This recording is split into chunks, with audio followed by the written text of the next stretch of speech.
அதில் படமும் பார்த்துட்டாரு, தாறுமாறாக இருக்கான். ஜெயிலர் உள்ள இன்ட்ரோல் பிளாக் பார்த்தீங்களா? கண்டிப்பாக. ஆமாம். அந்த ஒரு இன்ட்ரோல் பிளாக் மாதிரி 100 மடங்கு அதிகம் இருக்குது இந்த இன்ட்ரோல் பிளாக். குறிப்பாக ஒரு சென்டிமெண்ட், ஆக்ஷன், காமெடி கலந்து ஒரு நல்ல ஒரு ஃபேமிலி சப்ஜெக்ட். அதுதான் முக்கியமாக பார்க்கப்படுது. நிறைய பேர் கேட்குறாங்க ரஜினி கமல் படம்ன்றாங்க. ஆனால் நீங்கள் சொன்னதான் கரெக்டு. கமல் ரஜினி சார் இதுதான் ரஜினி சாரே சொல்லுவார். வணக்கம் சார். வணக்கம். தலைவர் 173. ஸோ ஷூட்டிங் எப்போ சார் ஆரம்பிக்கிறாங்க? ஏப்ரல் 20. ஓகே. ஸோ அதிகாரப்பூர்வமான ஒரு தகவல் ரசிகர்கள் சொல்லிக்கலாம். மிகப்பெரிய கொண்டாட்டத்தில் இறங்கி எப்போன்னு கேட்டுட்டு இருந்தாங்க. ஜெயிலர் 2னுடைய வேலைகள் எல்லாத்தையும் முடிச்சிட்டாரு. டப்பிங் போர்ஷனும் முடிந்தது. அதில் படமும் பார்த்துட்டாரு, தாறுமாறாக இருக்கான். ஜெயிலர் உள்ள இன்ட்ரோல் பிளாக் பார்த்தீங்களா? கண்டிப்பாக. ஆமாம். அந்த ஒரு இன்ட்ரோல் பிளாக் மாதிரி 100 மடங்கு அதிகம் இருக்குது இந்த இன்ட்ரோல் பிளாக். ஓகே. பெரிய டர்னிங் பாயிண்ட் ஜெயிலர் 2ல். மிரண்டு போயிட்டாங்களா ஸ்பாட்டில் இருந்து பார்த்தா. நெல்சன் ரஜினி சார் அப்படியே கட்டி பிடிச்சிட்டாங்க, விடவே இல்லையா. ஓகே. இன்னும் அது ஜெயிலர் ஒன்று தான் மிரட்டணும்னு பார்த்தோம்னா அனிருத் வேறு ஆர்ஆரை போட்டு கலக்கியிருப்பார். இதில் அனிருத் என்ன பண்ண போகிறேன்னு தெரியாது போல் இருக்கேன்னு குழம்புனாங்களாம். ஸோ நெல்சனை பார்த்து ரஜினி சார் ஒரு நிமிஷம் ஒன்றுமே பேசலையாங்க, அப்படியே பார்த்துட்டே இருந்தாங்க. நெல்சனுக்கு ஒரு மாதிரி நர்வஸ் ஆச்சான். என்னது இப்படி பார்க்குறாரு, இது ஏதோ கொஞ்சம் டிஸ்டர்ப் ஆகும் ஒரு மாதிரி திங்க் பண்ணியிருக்காரு. அப்படியே கூப்பிட்டு கட்டி பிடிச்சார், மிரட்டி இருக்கப்பா அப்படின்னு. ஸோ ஜெயிலர் உள்ள நீங்கள் பார்த்த இன்ட்ரோல் பேக்கை விட 100 மடங்கு அதிகமாக இருக்குன்னு சொல்லியிருக்காங்க. ஓகே. வெயிட் அண்ட் சி பாருங்கள், நீ ஜூன் மாதம் வரும்போது தெரியும். ஸோ அதனுடைய வேலைகளை முடிச்சுட்டாங்க.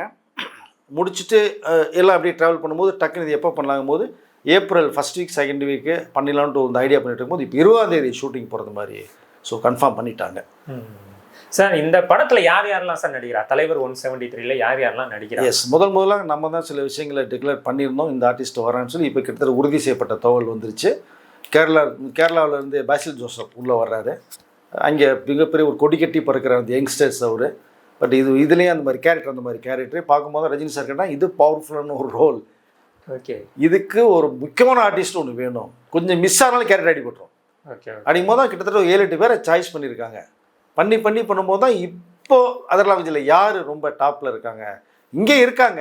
பட் இருந்தாலும் அந்த பேன் இண்டியான்னு ஒன்று உருவாகும் போது அதிலேருந்து போட்டால் நல்லா இருக்குங்கும் போது தான் டக்குன்னு பாசில் ஜோசப் தான் வந்திருக்காரு. ஆனால் முந்தைய படம் நிறைய மலையாளத்தில் நிறைய படங்கள் நீங்கள் பார்த்தீங்கன்னா தெரியும், மிரட்டி இருப்பார் உங்களுக்கு. தமிழ்லேயே அதெல்லாம் ஹிட்டே sir. Yes, super duper hit உங்களுக்கு. ஸோ அப்போ அது பார்க்கும்போது தான் பாசில் சொல்லும்போது ரஜினி சார் கரெக்ட் சாய்ஸ், உடனே கமிட் பண்ணுங்கன்னாரு. அவர் உள்ள கிட்டத்தட்ட வந்துட்டார். இன்னொரு ஹீரோயினாக பிரியங்கா மோகன். நல்லா ஒரு சாமிங்காக, நல்லா அழகாக, ரொம்ப க்யூட்டாக, சாக்லேட் கேர்ள் மாதிரி அவ்வளோ அழகாக இருப்பாங்க. அவங்க உள்ளே வந்துட்டாங்க. நம்ம இந்த விஷயங்கள் சொல்ல போய் தான் நிறைய பேர் எடுத்து இப்போ சொல்லிகிட்டு இருக்காங்க. அது நமக்கு ஒரு பெருமை தான், ரஜினி சார் இதில் உள்ளே வந்திருக்கான்னு சொல்லிட்டு. முக்கியமாக இந்த படத்தில் ஒரு ஹீரோயின் வர்றாங்க. என்னங்க இப்போ தான் ஹீரோயின் பிரியங்கா மோகன் சொன்னீங்க, அடுத்தாங்கன்னா இவங்க யூத்துக்கு ரஜினி சாருக்கு ஒரு பேர் ஒன்றும் இல்லையா? கண்டிப்பாக. அவங்க உள்ளே வர்றாங்க. ரஜினி சார் கேட்ட உடனே ஷாக் ஆனாராம். இவங்க சாதாரணமாக அது எல்லா படமும் கமிட் பண்ண மாட்டாங்களே, கதையை சொல்லிட்டீங்களா அப்படின்னு. கதை சொல்லியாச்சு சார், எல்லாம் ஓகேங்கிற மாதிரி ஒரு தகவல் வந்திருக்கு. கிட்டத்தட்ட ஏற்கனவே அவங்க 2 படம் ரஜினி சாரோட பண்ணியிருக்காங்க. 2மே சூப்பர் ஹிட் படங்கள். அதில் ஒன்றும் சூப்பர் டூப்பர் ஹிட்டு, ஒரு சென்டிமெண்ட் ஃபீல் அந்த மாதிரி ஒரு படம். லவ்வுக்கே வேற ஒரு கோணத்தில் சொன்ன படம் அது.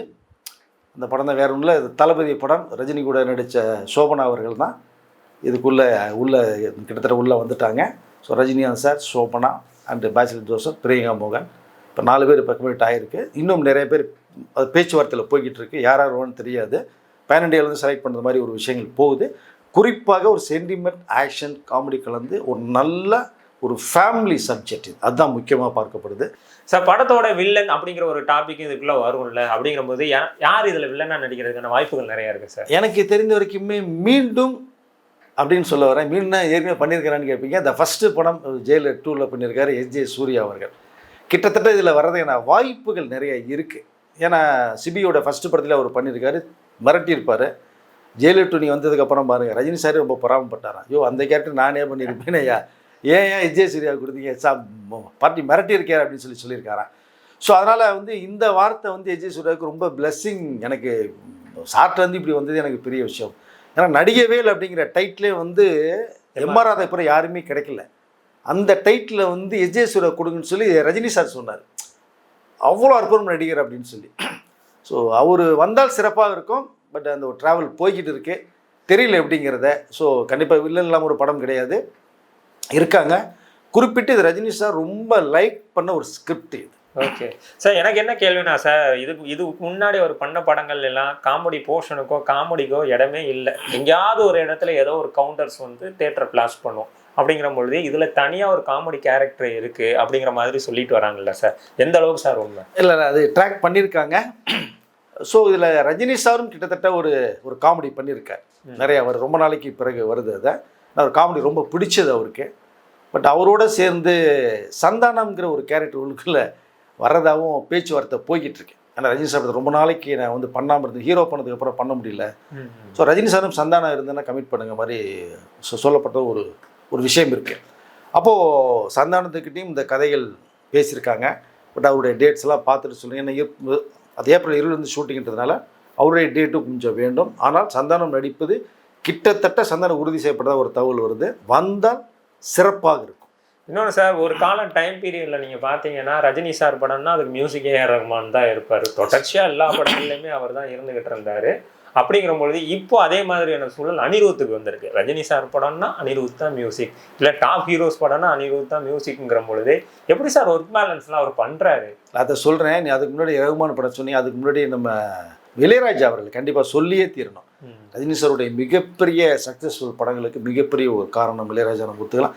தளபதியிலாம் அந்த ஆர்ஆர்லேயே அள வச்சிருப்பார் உங்களுக்கு. கண்டிப்பாக ட்ரெயின் சவுண்டில் அப்படி ஒரு சவுண்ட் கேட்டிருக்க முடியாதுங்க. அப்படியே கண்ணே கலங்கிடும்.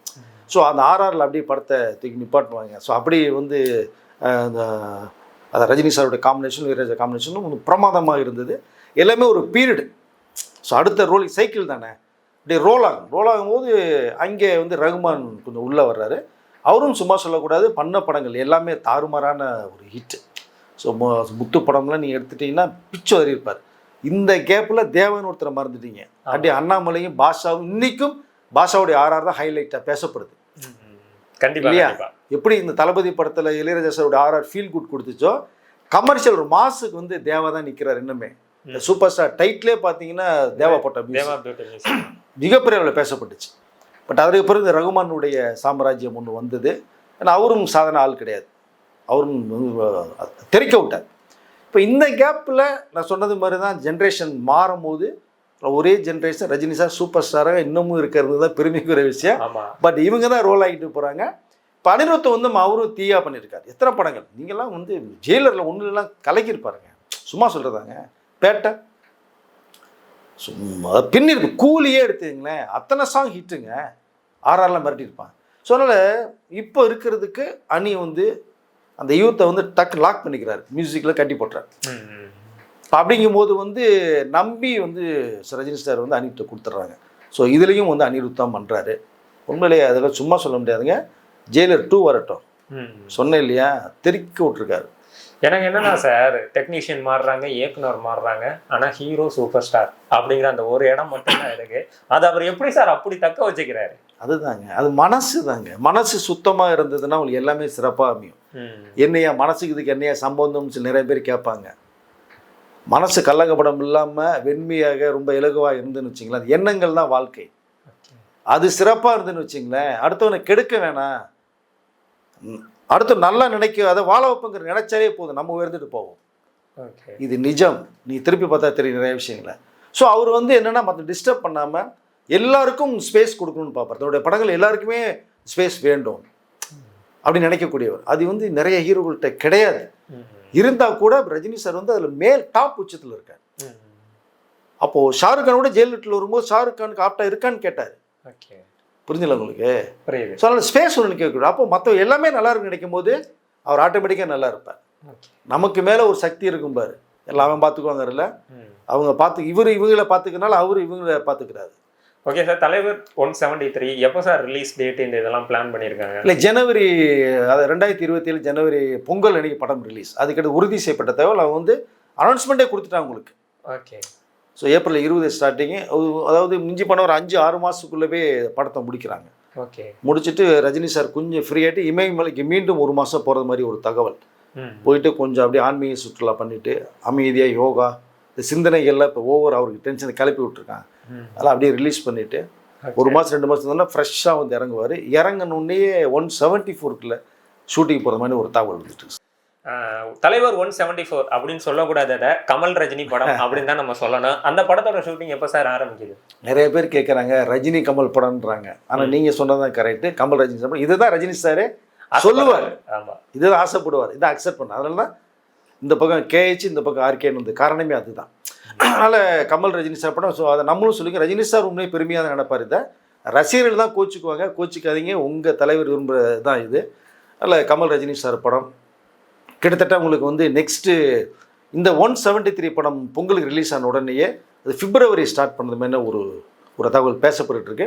இந்த கரெக்டான ஒரு ஷெடியூல் பிரிக்கலை.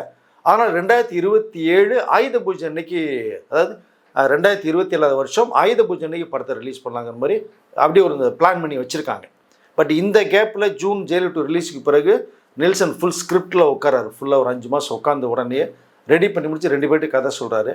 சொல்லி முடிச்சுட்டு ஓகேன்னு பிப்ரவரி மாதம் அந்த 170 ரிலீஸ் பண்ணோன்னு எல்லாம் படம் பார்த்து முடித்தோடனே பிப்ரவரி ஸ்டார்ட் பண்ணது மாதிரி இருக்காங்க. ஸோ அதனால் அது கட்ட வேலைகள் இப்போ போய்கிட்டு இருக்குது. அதனால் ஃபஸ்ட்டு இப்போது ஜெயலலிதா டோட்டலாக எழுதி முடிச்சிட்டாரு. 173 தான் இப்போ போகிறார். அது டைட்டிலோடு வந்து ஷூட்டிங் ஆரம்பிக்க போது ஒரு 3 டைட்டில் டிசைட் பண்ணிகிட்டு இருக்காங்க. அது எதுங்கிறது நமக்கு தெரிய வரும். ஏப்ரல் 20 ஷூட்டிங் ஸ்டார்ட் ஆகும். ஏன்னா சார் கண்டினியூஸாக ரஜினி சார் கூட படம் பண்ணவர் KS ரவிக்குமார். அதுக்கப்புறம் எனக்கு தெரிஞ்சு கண்டினியூஸாக படம் பண்ணுறது வந்து நெல்சனாக தான் இருக்குன்னு நினைக்கிறேன் சார். ஏன்னா நடுவில் பெருசாக வேறு இவர் SP முத்துராமன் சார், அவரை விட்டேன். அவருக்கு அப்புறம் கே பாலச்சந்தர் சார் கிட்டத்தட்ட அவர் 7 படம் மேலே பண்ணுறீங்க. SPM சார் 27 படங்களை பண்ணுறாங்க. P வாசு சார் பண்ணியிருக்காங்க. அதுக்கு பிறகு நம்ம ராஜசேகர் சார் பண்ணியிருக்காரு. பெரிய ரஜினியை வேறு கோணத்தில் காமிச்சவர் ராஜசேகர் சார். அருமையான மாதிரி அவரோட நெருங்கிய நட்பில் இருந்தவன் நான். அதை பட் அவருடைய மரணமே ஜீரணிச்சிக்க முடியாத மரணம். அவரை பற்றின ஒரு தனி வீடியோவே நான் போடுறேன். நான் அவ்வளோ அருமையான ஒரு மனிதர். ஸோ அவர் ரஜினி சாரை வச்சு நிறையா படங்கள் பண்ணியிருக்காங்க. ஸோ அதற்கு அடுத்து பார்த்திங்கன்னா KS ரவிக்குமார் தான் நம்ம குறிப்பாக சொல்லலாம். கிட்டத்தட்ட 3-4 படங்களுக்கு மேலே வரிசையாக பண்ணாங்க. எல்லாமே சூப்பர் டூப்பர் படம் கொடுத்தவங்க. படையப்பா 2 ஸ்கிரிப்ட் உருவாக்கியிருக்காரு. இப்போ திரும்பி வர்றாரு. அவர் ஒன்றும் கொஞ்சம் வெயிட் பண்ணுங்கள். படையப்பா 2 ஸ்கிரிப்ட் ரஜினி சார் கேட்டுட்டாங்க. நல்லா இருக்கிற மாதிரி ஒரு லைனு இன்னும் மேற்கொண்டு அது வேலைகளை பண்ணிகிட்டு இருக்கிற ஒரு தகவல் வருது. KS ரவிக்குமாரும் ரஜினி சார் காம்பினேஷனும் தாறுமாறாக இருக்கும். கண்டிப்பாக 173 முடிச்சுட்டு 174 நெல்சனை முடிச்சுட்டு அடுத்து வந்து சௌந்தர்யா ரஜினிகாந்த் அவர்களுக்கும் ஒரு படம் பண்ணுற மாதிரி தகவலுக்கு நான் சொல்லியிருக்கேன். அது கிட்டத்தட்ட பேச்சுவார்த்தை போயிட்டுருக்கு. அந்த லிஸ்ட்டில் KS ரவிக்குமார் உள்ளே வர்றாரு. இதுதான் சொன்னேன். இந்த 2 படங்களை தவிர மீண்டும் 3 படங்கள் கமிட் பண்ணல. ஸோ ரஜினி சார் ட்ராவல் பண்ணுறான்னு சொல்லி படையப்பா 2 அந்த லைனப்பில் இருக்குது. கூடிய சீக்கிரம் KS ரவிக்குமார் ஒரு மிஞ்சி எனக்கு தெரிஞ்சு பார்த்தா 2028 வந்து ஜாயின் பண்ணுவாருங்கிற மாதிரி தான் எனக்கு தெரியுது. ஏன்னா அவர் கிட்டத்தட்ட 30 வரைக்குமே மிகப்பெரிய ஒரு டார்கெட் வச்சுருக்கதா ஒரு தகவல் வருது ரஜினி சார். ஸோ லைனப்பில்.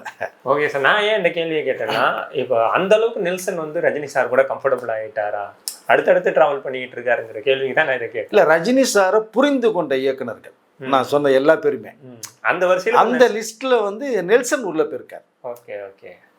ரஜினி சார்கிட்ட வந்து அவர் வந்து இங்கே புதையல் மாதிரிங்க. நீங்கள் தோண்ட நிறைய விஷயங்கள் எடுக்கலாம். அது உங்கள் திறமை தான். ஓகே, புரிஞ்சுதுங்களா? அப்போ அவர்கிட்ட எதை வாங்கினா ரசிகர்கள் வந்து ரசிப்பாங்க, மக்கள்கிட்ட போய் கொண்டு சேர்க்க முடியுங்கிறத நெல்சன் புரிஞ்சுக்கிட்டார். ஓகே. அதன் விளைவாக தான் ஜெயலலிதா உடனடியாக கொடுக்கப்பட்டுச்சு. 2 இமயங்கள் 47 வருடங்களுக்கு பிறகு சேரக்கூடிய படத்தையும் நெல்சன் கொடுத்துருக்காங்கன்னா அப்போ அவர் மேலே எவ்வளோ கான்ஃபிடென்ட் இருக்குது உங்களுக்கு. அது கண்டிப்பாக. ஸோ அதனால் இவருடைய லிஸ்ட்டில் இப்போ நெல்சன் வந்திருக்காருன்னா ரஜினியை புரிந்துக்கிட்டாரு. அவர்கிட்ட விஷயம் நிறைய வாங்குறாரு. ஒரு சக்ஸஸ் படத்தை மக்களுக்கு காமிக்கிறார். இதுதான் வெற்றியின் ரகசியம். ஓகே சார், நிறைய தகவலை பயந்துக்கிட்டீங்க. ரொம்ப நன்றி சார். நன்றி.